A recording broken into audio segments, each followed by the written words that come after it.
কি কৰিম পূজা আহি পালে এতিয়া কিনিবৰ কাৰণে হাতত পইচা এটা নাই জাঙিয়া ল'ব এতিয়া গাৰ্লফ্ৰেণ্ডে তাতে মোক গিফ্ট খুজিছে এতিয়া তাক মই কেনেকৈ দিম আচ্ছা সেম অৱস্থা বে ভাই গালাতে মোৰ আৰু পইচা এটা নাই পইচা নাই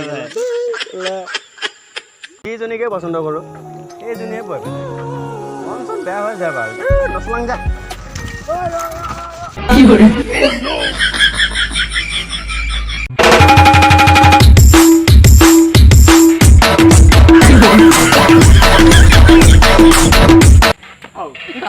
लोग कह रहे हैं लॉकडाउन खत्म होने के बाद देश 15 साल पीछे चला जाएगा। मैं पहले बता रहा हूँ मैं दोबारा स्कूल नहीं जाऊंगा। मैं भी बाप का कॉल आ रहा है टिड़िंग बिलिंग मत करेगा। हाँ हेलो हाँ पापा अरे तो दोस्त का घर में लौड़े लग गए लौड़े लग गए लौड़े लग